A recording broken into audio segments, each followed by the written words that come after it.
말씀 시편 128편 말씀 보도록 하겠습니다. 시편 128편 말씀입니다. 말씀의 제목은 복의 근원 되신 하나님을 경외하는 자는 복이 있다. 복의 근원 되신 하나님을 경외하는 자는 복이 있다. 우리가 시편 말씀을 보면서 지금 주시는 말씀의 제목은 몇 번 다룬 적이 있습니다. 그런데 또 제목이 같다 할지라도 달라지는 것이 없어요. 여호와를 경외하는 것은 축복이기 때문이죠. 자, 함께 128편 1절로부터 3절까지 함께 합독하겠습니다. 시작. 여호와를 경외하며 그의 길을 걷는 자마다 복이 있도다. 내가 내 손이 수고한 대로 먹을 것이라. 내가 복되고 형통하리로다. 내 집 안방에 있는 내 아내는 결실한 포도나무 같으며 내 식탁에 둘러앉은 자식들은 어린 감람나무 같으리로다. 아멘. 기도합니다. 하나님 아버지 감사합니다. 복의 근원 되신 하나님이 정말 그 하나님을 경외하는 자들에게 복을 주신다는 것은 우리가 너무도 익히 잘 아시는 말씀입니다. 그러나 아버지 아는 것과 정말 주님을 경외하며 주님을 두려워 떨므로 늘 의리하고 주님이 원하시는 삶을 살아가기는 쉽지 않습니다. 아버지 그 길을 가는 데 있어서 더욱더 열심을 내게 하여 주옵소서. 그래서 주님께서 위로부터 공급되어지는 만 가지의 복을 받는 하나님의 종들이 될 수 있도록 축복하여 주옵소서. 이 새벽에도 하나님의 만남을 구합니다. 아버지 만나를 통하여 우리가 먹고 배부를 수 있게 해주시고 주님과의 임재 안에 만남이 이루어지게 하셔서 주의 얼굴을 보게 하여 주시옵소서. 감사드리며 예수님 이름으로 기도 올려나이다. 아멘. 이 시편 128편은요. 여호와를 경외하는 가정에게는 행복이 있다. 진정한 복의 출처가 그러니까 어디에서 오는 거냐? 하나님 앞에서 온다. 하나님께로부터 오는 것이다. 그것을 깨우쳐지는 아주 지혜로운 시라고 할 수 있습니다. 1절에 보니까 여호와를 경외하며 그의 길을 걷는 자마다 복이 있도다 그랬어요. 여호와를 경외한다는 건 무엇입니까? 두려워 떨므로 그 높으신 보좌에 계신 하나님 아버지를 늘 높여드리고 공경해드리는 것. 그것이 바로 경외지요. 여호와를 경외하면 그 길을 걷는 자다 그랬어요. 그 길을 걷는 것은 무엇입니까? 주님의 길, 주님의 도, 주님의 말씀의 길, 주님이 원하시는 순종의 길. 우리가 때로는 그 순종에서 쉬운 것이 있어요. 무엇이냐면 순종하면 나에게 유익이 떨어지는 것. 그것은 순종하기가 좋아요. 그런데 순종하면 나에게 유익이 없는 경우들이 많아요. 어쩔 때는 십자가를 져야지만 돼요. 그럴 경우에는 그 순종의 길을 가기가 쉽지 않지요. 예를 들자면 우리가 부활이라는 것을 우리에게 있다는 것을 생각하면 너무 기뻐요. 그런데 십자가의 고난을 생각하면 그거는 하나님 좀 나에게는 임하지 않게 하옵소서 이렇게 얘기하잖아요. 왜 그래요? 우리는 어때요? 십자가의 길을 가렵니다. 순종의 삶을 살겠습니다. 하나님의 길을 가겠습니다. 주님이 원하시는 길을 저는 따라서 가겠습니다. 말로는 쉽게 하는데 실제 그 일을 닥쳤을 때 나에게 희생의 제물이 되기를 요구하시고 나에게 순종하는데 나에게 금방 떨어지는 유익이 없다 할 때에 그것을 하라고 하시면 쉽지가 않은 거예요.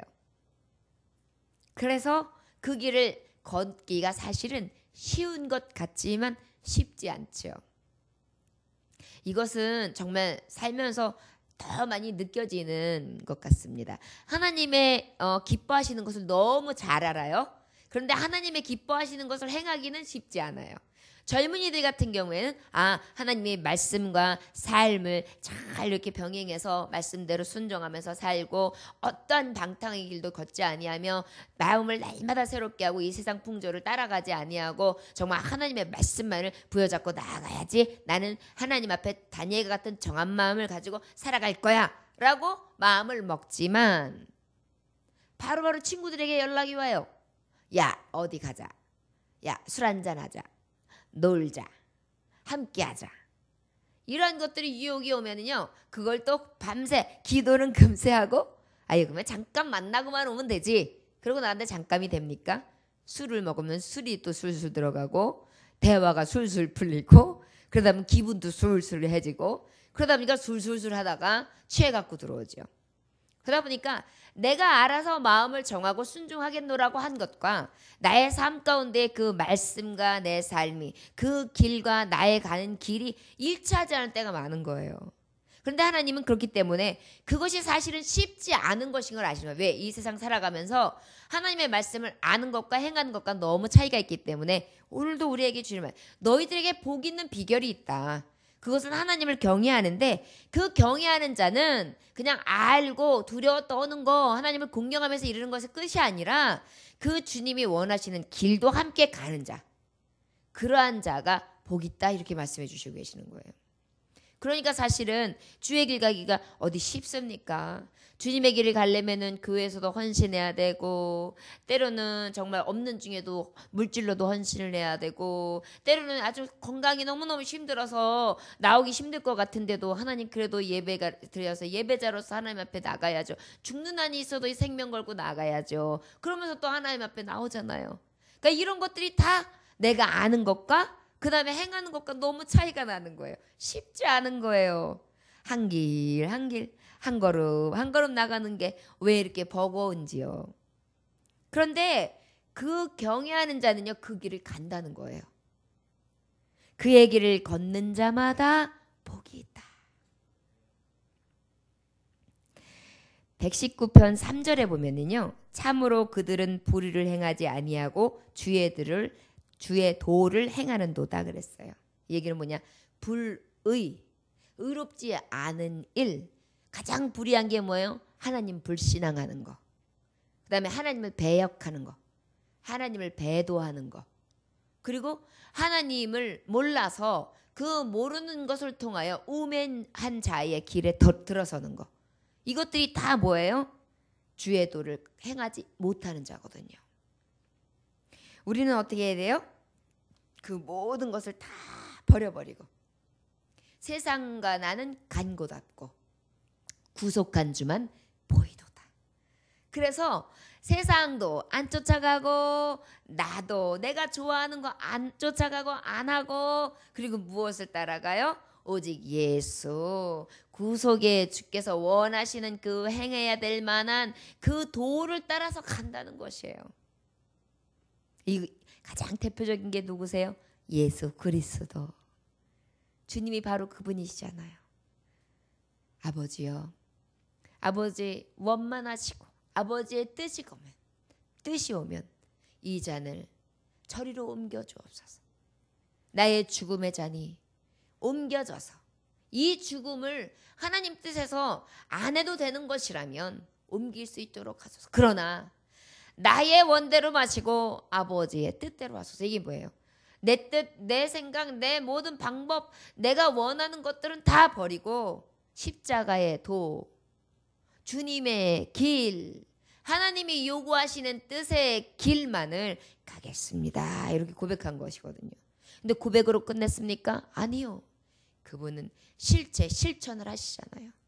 그리고 만 백성이 보는 앞에서 아무 죄 없는 그분이 모든 죄를 덮어 쓰시고 대신해서 돌아가시지 않습니까? 바로 그것이 여호와를 경외하는 근본이고요. 바로 그것이 여호와와 함께 그 길을 걷는 자시고요. 바로 그것이 가장 복이 있다, 지금 하나님이 말씀해 주시는 거예요. 우리는요, 멀리서 쳐다보는 게 아니라 말씀에서 보면요, 복음 대신 예수 그리스도의 행적을 보면 그 길이 곧 우리가 살아가야 될 길입니다. 2절에 보니까 내가 내 손이 수고한 대로 먹을 것이라 내가 복되고 형통하리로다 그랬어요. 내 손이 수고한 대로 먹을 것이라, 이게 뭐예요? 결론은 반대적으로 말하면 여호와를 경외하지 않는 자는 수고를 암만 하고 정말 열심히 노력하여도 너가 그것을 먹지 못할 것이다, 이 얘기하는 거예요. 그러나 반대로 지금 주님처럼 여호와의 길을, 정말 하나님의 이름을 경외하면서 그 도를 향하여 그 길을 가는 자는 복이 있는데, 그 이유는 뭐냐? 그 모든 수고에 그 모든 것들을 수고한 대로 먹을 수 있도록 복을 주신다, 그렇게 말씀하고 있는 것입니다. 신명기서 28장 30절에 보면은 이 수고의 떡을 먹지 못하는 불의한 자들, 하나님을 배역하고 하나님 앞에 불순종하고 하나님을 경외하지 않는 자들에게 주님은 분명히 경고하고 계세요. 내가 여자와 약혼하였으나 다른 사람이 그 여자와 같이 동참할 것이요 집을 건축하였으나 거기에 거주하지 못할 것이요 포도원을 심었으나 내가 그 열매를 따서 먹지 못할 것이며 그랬어요. 포도원의 소출이 네 것이 아니야. 아내랑 결혼했지만 그 아내가 네 아내가 아니야. 그 다음에 너가 집을 건축했지만 그 집도 네 집이 아니야. 여호와를 경외하지 않는 자에게는 그 무엇도 내 것이 될 수 없어. 이렇게 말씀하십니다. 또 아모스서 5장 11절에 보면 너희가 힘없는 자를 밟고 그에게서 미래 부당한 세를 거두었은즉 너희가 비록 다듬은 돌로 집을 건축하였으나 거기 거주하지 못할 것이요 아름다운 포도원을 가꾸었으나 그 포도주를 마시지 못하리라. 부당한 일을 네가 취하였음에 불의를 행하였음에 너는 그 모든 불의를 통하여 너의 돌로 집은 집을 짓고 또한 포도원을 가꾸고 그 어떤 것들을 다 한다 그래도 결국은 그 불로소득 부당한 소득에 대해서만큼은 너는 절대로 그것을 다 취하지 못하는 자가 될 것이다. 결국은 너에게 처음에는 복이 임한 것 같지만 결국은 저주다. 이렇게 말씀하시는 거예요. 그러다 보니까 반대로 우리 믿는 자들 지금 복 있다는 자들은 우리가 어떻게 해야 된다는 거예요. 불의한 소득을 취하지 않아야 된다는 것이고요. 또 반대로 말씀하면 하나님의 백성들 경외하며 그 길을 가는 자들은요. 하나님이 내가 열심히 성실히 수고하잖아요. 그럼 반드시 그것을 취할 수 있도록 복을 허락하신다는 것입니다. 얼마나 감사한 일입니까? 우리에게 노동의 대가가 그대로 떨어진다는 것은요 기적이에요. 옛날에 제가 어렸을 때 아무 어떤 인생에 대한 경험이 없을 때는 이런 얘기를 별로 생각도 안 해보고 생각을 안 했어요. 그런데 이제 어느 정도 살아가다 보니까 아무리 내가 노력하고 내가 열심히 했다고 해서 그 노력하고 열심히 한 만큼 이만큼 다 얻어지는 것도 아니고요. 또 얻어졌다 할지라도 갑자기 더 이상에 나가야 되는 일이 생기면 있는 것도 허사고요. 그 다음에 누군가에 의해서 나에게 주어졌다 할지라도요. 그 주어진 것이 결국은 나에게 있어서 더 많은 것으로 더 실패의 원인으로 빠져나갈 일들이 생기더라고요. 그런 것을 경험하다 보니까 얼마를 벌던 50만 원을 벌던 100만 원을 벌던 200만 원을 벌던 이 벌은 것에 대해서 소득에 대해서 내가 그 소득을 내가 취함으로 먹고 마시고 쓸 수 있는 것은 한정돼 있구나. 다 그렇게 쓸 수 있는 것이 아니구나 라는 것을 깨달을 수 있었습니다. 예를 들어 볼까요? 왜 그러냐면 봉급쟁이가 100만 원 봉급쟁이가 있어요. 그런데 100만 원 중에서 50만 원은 생활비를 해요. 30만 원은 아주 그냥 짜린구비 짓을 하면서 적금을 부어요. 그리고 20만 원은 뭐 교육비를 하고 그다음에 또 예배비도 하고 여러 가지 이런 것들을 써요. 그래서 30만 원을 또박또박 모았단 말이에요. 내가 생각하기에는 몇 년 후에는 그걸 타면 뭐를 하면 돼. 근데 그 안에 일이 터진다니까요. 갑자기 남편이 그 일을 그만두게 될 때도 있고요. 그 다음에 또 갑자기 애가 아플 때가 있고요. 그 다음에는 또 갑자기 대소사가 생겼는데 내가 안 할 수 없는 상황이 되고요. 이러면은요. 내가 예산하고 아무리 자린고비 노릇을 하고 아무리 열심히 모아도요. 그것이 허사가 되더라고요. 결국은 이 모든 부에 대해서 누림이 어디서 오는고 우리는요. 정말 성경을 보면 알 수 있듯이요. 우리가 번 것만큼 쓴다? 이것도 아니고요. 내가 한 것만큼 누린다? 이것도 아니고요. 주님이 허락하셔야지만 가능한 거예요. 특별히 믿음의 자녀들에게는 믿고 하나님의 말씀을 부여잡고 하나님이 주신 나에게 분깃대로 열심으로 하나님 앞에 경외하며 나아갈 때에 주님이 이렇게 약속하고 계시잖아요. 그 도를 지켜 행하려고 할 때 내가 복이 임한다. 그 너의 소출이 내 것이 되기도 하고 너가 먹으려고 순수하게 열심히 모은 것들이 내 것이 되기도 한다. 제가 이렇게 경험을 해보면 그래도 믿음으로 몸부림친 가정들은요. 그래도 목구멍에 풀칠하고요. 그래도 자녀들 가리키고요. 그래도 나중에 연세 들고 보면은 집 한 채라도 갖고 계시더라고요. 제가 보면 그래도 믿음으로 몸부림치신 분들이요. 특히 남편이 믿음으로 사시고 아내가 믿음으로 사는 경우는 반드시 그렇더라고요. 대부분은. 저는 거의 그랬어요. 물론 중간에 부도돼 낳는 경우들도 있고 많은 일들이 생기지만요. 마지막 이렇게 순간을 보면요. 기가 막히게 하나님이 갚아주시는 걸 저 볼 수 있었어요. 근데 그분들이 하나같이 말씀하시는 게 그거예요. 제가 한 게 뭐 있나요? 하나님이 그냥 도와주셨어요. 하나님이 내 길을 인도해 주셨어요. 여기까지 사는 것도 제 힘으로는 못해요. 하나님이 전 정말 아무 무일푼으로 시작했는데 그래도 여기까지 이루게 해주셨어요. 이런 분들을 저는 참 많이 봤어요. 정말 삶의 증인들만 봐도 알 수 있어요. 여호와를 경외한다는 것은요. 복이 임해요. 근데 경외하는 것뿐만이 아니라 그 도를 지켜 행하는 자예요. 이런 말씀을 전하니까 이제 믿다가 이제 그 믿음이 연약해져 가지고 순종하지 못하는 사람들은 이제 막 가슴이 뜨끔뜨끔하잖아요. 그러니까 뭐라 그래요? 말씀에서 목사님이 까는 설교한다고 결국은 저주받는다는 얘기 아니냐고 이렇게 해석하는 경우들이 있어요. 아니에요. 말씀에 있는 그대로를 전하는 거예요. 하나님 경외하고요. 끝까지 그 도를 걷는 자요. 핍박이 오나 곤고가 오나 고난이 오나 아픔이 오나 어떤 경우에도요. 꺾이지 않는 사람은요. 하나님이 복을 주세요. 주실 수밖에 없어요. 하나님이 왜요? 복의 근원이시니까요. 3절에 보면 구체적으로 어떻게 복을 주시는지 나와 있어요. 내 집 안방에 있는 내 아내는 결실한 포도나무 같으며 내 식탁에 둘러앉은 자식들은 어린 감람나무 같으리로다. 저는 돌집에 갔을 때 한 돌짜리 아이 갔을 때 간혹 이 설교도 해요. 그런데 믿음의 가정은 참 이러한 설교할 때 너무 기쁘더라고요. 네 집 안방에 있는 내 아내는 결실한 포도나무.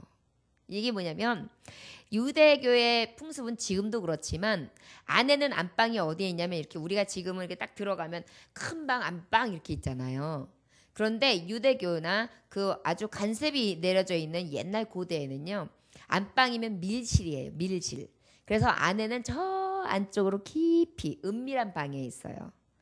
그래가지고 그 안에는 살짝 이렇게 구석지고 아주 은밀한 곳에 있지요. 그러다 보니까 그 안에는 아무나 만날 수 없었지요. 풍습이. 항상 은밀하고 귀하고 숨겨져 있고 남편과만 늘 내통하는 그리고 가정을 구석구석 살피는 그러한 여인을 얘기하는 거예요. 그러한 여인이 결실한 포도나무 같다는 얘기는 뭐예요? 정말 이 포도나무가 어때요? 열매를 맺으면 주렁주렁 맺잖아요. 색깔도 너무 예쁘잖아요. 탐스럽잖아요. 그리고 딱 보면 따먹고 싶을 정도로 그렇게 아름답잖아요. 그리고 먹으면 또 어때요? 갈증이 해소되잖아요. 엄청나게 당도가 있잖아요. 그 안에가 달콤하고 그 다음에 물이 흐르는 것처럼 촉촉하고 그 다음에 아주 열매가 주렁주렁 열려 있으며 그 다음에 풍성하고 결국은 뭐예요? 지혜가 풍성하고 아름다우며 그 다음에 가정을 이끌어내는데 정말 기쁨이 충만해서 열매가 또롱또롱또롱 맺어가지고 주렁주렁주렁 말려있는 그런 아내 같다 얘기예요. 여호와를 경외하고 그 도를 쫓는 자들은요. 하나님이 복을 주시는데 그 하나님이 구체적으로 주시는 복이 야, 네 아내에게 내가 복을 줄게. 너 아내 만나는 축복을 주마. 이렇게 말씀해 주시는 거예요. 그러니까 믿음으로 선 이 남자들은요. 그래도 아내들 만나는 복이 다른 거예요. 그래서 하나님이 너무 아름다운 아내를 딱 적정하게 붙여주시는 거죠. 그리고 내 식탁에 둘러앉은 자식들은 어린 감람나무 같으리라. 만약에 아까 아내 같은 경우에도 만약에 만날 때는 별 볼 일 없었을지 몰라요. 그 아내가. 그런데 믿음으로 서서 그 도를 지키고 경외하다 보니까 더 아리따워지고 더 현숙해지고 더 지혜로워지고 더 정말 많은 열매를 맺는 그러한 풍성한 여인이 된다는 것이죠. 맞습니다. 한 가정을 일으켜 세울 수 있는 것은요, 가장 남편인 것 같지만요, 가정은 든든히 기둥이 되어 주시는 거고요. 정말 실제 가정을 일으키는 거는 아내들이에요. 아내가 얼마나 정말 절약하고 얼마나 정말 지혜로우며 현숙하냐에 따라서 가정이 든든히 서시거든요. 풍성해지거든요. 자녀들도 풍성해지고 분위기도 풍성해지고 먹거리도 풍성해지고 기쁨도 풍성해지고 즐거움도 풍성해지는 게 아내의 자리거든요. 그런데 그 결실한 포도나무 같으며 내 식탁에 둘러앉은 자식들은 어린 감람나무 같으리로다 그래요. 식탁에 탁 둘러앉았는데요. 아이들이 이렇게 앉아있어요. 그래가지고 다 같이 식기도 합시다. 그리고 다 같이 식기도를 탁 아멘 그러고 밥을 막 먹는데요. 얼마나 활기가 넘치는지 몰라요. 사는 집 같아요. 너무너무 좋아요. 신선해요. 활력이 넘쳐요. 유쾌해요. 아주 건강해요. 이러한 집을 얘기하는 거예요. 여호와를 경외하고 그 도를 행하는 자들은 그렇게 복을 주신다. 그래서 그 어린 감람나무는 어떻게 되느냐? 내가 만약에 감람나무의 특성이 뭐냐면 내가 늙어서 쓰러져요. 그러면 그 가지에 붙어 있던 그 나무, 그 나무의 원뿌리, 그다음에 그 나무의 가지 하나만 꺾어져서 딱 심어도요, 그 감람나무가 다시 일어난다는 거예요. 그러다 보니까 그 감람나무는 어떠냐? 베어져 그 그루터기에 있다 할지라도 다시 소생해서 일어나는 그러한 감람나무다. 그게 뭐예요? 정말 이 대대손손 이어가는 집. 그래가지고 손이 마르지 않는 집. 그리고 그곳에서 늘 정말 아이들의 풍성한 소리가 나고 늘 그곳에서 활기가 넘치며 건강한 가정을 이룰 수 있다. 그것이 어디에서 오느냐? 여호와를 경외하는 데서 온다. 그리고 그 도를 행하는 자에게 주시는 축복이다. 이렇게 말씀해 주시고 계십니다. 그럴 때에 이런 말씀을 보면 여러분들이 그럴 때가 있을 거예요. 목사님, 근데요, 제가 이렇게 경외하고요, 하나님 도를 쓰려고요, 무진을 했었는데도요, 그렇지 않던데요. 그런 경우들이 있을 수 있지요. 그런데요, 하나님의 말씀은 절대 거짓이 없어요. 그 안에는 분명히 깨달음이 필요하거나 그 가정에 있어서 경외하는 데 있어서 무엇이 부족하거나 하나님 보시기에 가장 선한 것이 무엇인지에 따라서 우리 하나님은 딱 거기에 맞춰서 진단하셔서 길을 예비하고 계신다는 사실입니다. 그러니까 말씀에 이렇게 해서 목사님이 전했는데 우리하고 다르다. 나는 저주받았나 보다. 나는 하나님의 길을 가지 못하나 보다. 나는 하나님을 경외하지 못해서 그런가 보다. 아니에요. 자학하지 마세요. 우리 하나님은요, 합력하여 선을 이루세요. 욥도 보세요. 욥을 보면 욥이 하나님을 경외하지 않아서인가요? 아니잖아요.